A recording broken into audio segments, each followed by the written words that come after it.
often racial healing is seen as specifically for people with marginalized racial and ethnic identities. And I hear you saying that emotional justice is really for a wider population. Can you talk a little bit more about that?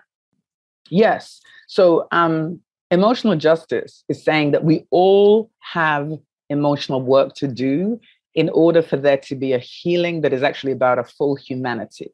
Part of the challenge that we've had with our understanding of what healing is that we think that it's one demographic that has work to do or one demographic that has healing to do. But the cancer of racism, the cancer of white supremacy, is that it creates two wounds: the deadly delusion of white superiority and Black inferiority. And so that means in order to transform that, both groups of people have work to do. The point with emotional justice, though, is that our work is not the same. And part of the challenge that we've had is that on the one hand, people have felt, and the society has treated, the world of DEI has really created this idea that if we could just fix Black people, then there wouldn't be any problems. And the sad and the challenging thing is Black people have bought into that as well. I'm talking to you from the continent. I see this when I work in London. I see this in the States, because that's what the narrative of whiteness creates. That if whiteness is superior, if whiteness is the center, if whiteness is the aspiration, then it is right. And anything else that isn't that is wrong and needs some kind of work. And that philosophy that has shaped the modern world as we know it manifests in what I call our emotional worldview. And so part of my work is saying that you cannot universalize healing when it comes to issues of race. You have to identify who has what work to do and specifically break down what that work is. Because if you don't do that, we continue to have this cycle of progress and regress. We take a few steps forward, there's inevitable backlash, and we come all the way back. And that's because policy alone, legislation alone, cannot fix what is broken. They can do very important work of moving us forward. They can do very important work of foundation building. But in and of themselves, they don't move us forward in terms of the healing work. And what I argue in emotional justice is that there is emotional work we have to do that is specifically about severing this connection to power that centers whiteness. And that's something that shapes all of us. But how we sever that connection is different. It's not the same for white women and white men as it is for Black women and Black men and brown women and brown men, gender identified folks. And without us reckoning with that, doing what I call the work of emotional reckoning, as opposed to just racial reckoning, we'll go in cycles of what I call tweakonomics. A little bit of change here, little tweak there, box ticking here, box ticking there, and we're moving forward. But we're really not. So what I love that your podcast is about leading with empathy, because part of what I explore in emotional justice with this language of whiteness is these 4 areas in this language. And one of them is about racialized emotionality. And a racialized emotionality is where you take a universal emotion, you put race into it, and then you racialize the body in which that emotion shows up. And then that racialized body becomes the target of violence. We know that, we see that, that's what happens in society. Simplest example, anger. Anger, universal emotion. Anybody can get angry about a particular circumstance. And that anger is a universal human emotion that can be connected to any particular thing. But you put anger inside of a Black woman, and you no longer have a person who happens to be Black and feels angry. You have what we define as an angry Black woman.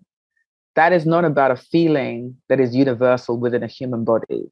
That is a description, that is a marker that comes with repercussions. Every Black woman, whether they're sitting here in Accra, in London, in the United States, understands that phrase and knows that to be named that, to be labeled that, means trouble in your place of work.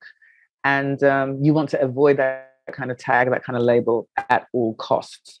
And so if we're going to talk about leading with empathy, we have to we have to really reckon with how emotionality is actually explored in society when you put the word race in there. So a racial healing that doesn't take account of how we racialize emotionality is not one that can serve our full humanity, is not one that is a real healing, and therefore cannot be transformative. I want to go deeper into the work that that entails, what that looks like. Before we do that, I just want to address how the work of emotional justice handles the emotions that often come up within white people when you say the language of whiteness, when you talk about white supremacy, like shame, guilt, feelings of blame, or culpability. How does emotional justice work with those emotions? So we have these 4 pillars that are the language of whiteness. Racialized emotionality is one of them. But we also have 4 love languages of emotional justice that are about identifying some of the feelings that you discuss in order for people to actually work through them. So what you just talked about, the feelings that emerge, shame, guilt, blame. We have a love language specifically for white people called resistance negotiation.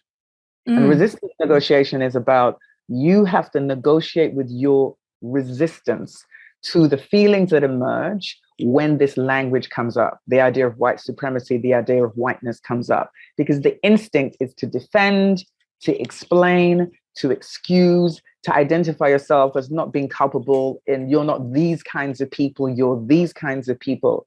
And part of what emotional justice says is that an emotional reckoning means you must work through your own emotions that come up when these discussions come up, and stay and continue the conversation when the historical instinct has been either to be punitive towards the person bringing it up, or to flee the discussion completely, or to distract from what is being discussed.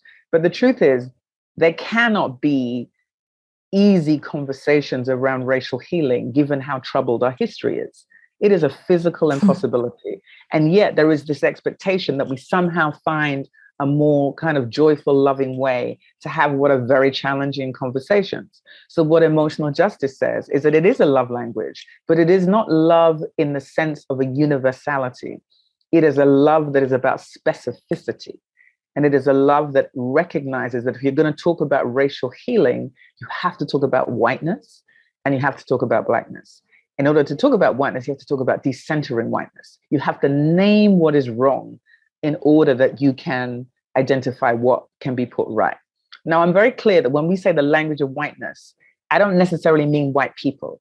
I'm saying that whiteness is the narrative that we've all been taught about how the world is. So the fact that I'm Black doesn't mean that I'm not shaped by the narrative of whiteness. We all are shaped by it. That's why we all have work to do.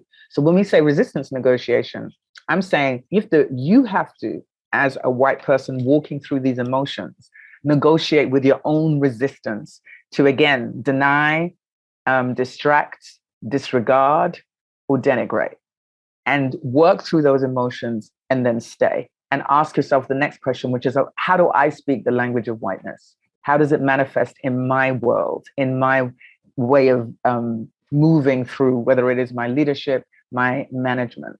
And without doing resistance negotiation, you won't stay in the conversation. And so often what happens is people don't stay with hard conversations. They find all kinds of reasons to negate, to excuse, to distract, to deflect. And we've seen that in a cycle of how this work goes. And so that's why we say in emotional justice, resistance negotiation is the very specific work of white people. It is not work that Black people have to do because they engage in hard conversations all the time. The nature of racism, to some extent, forces you to. It's your lived reality. And the fact of the way whiteness functions is it enables you to excuse yourself from tables of accountability. But you can't have healing that way.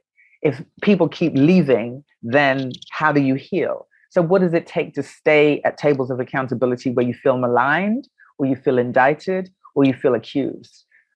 Those feelings, it's not that those feelings are illegitimate, it's that they're yours. And therefore you must work through them. They don't have anything to do with a that the Black or brown person who's bringing these issues up. They're the reality of the world in which we all are working to navigate. And so if racial healing is a commitment that you're making, then resistance negotiation is a specific love language that is about learning to stay when it gets hard, learning to stay when you feel maligned, learning to stay when you feel accused, understanding that these are your feelings.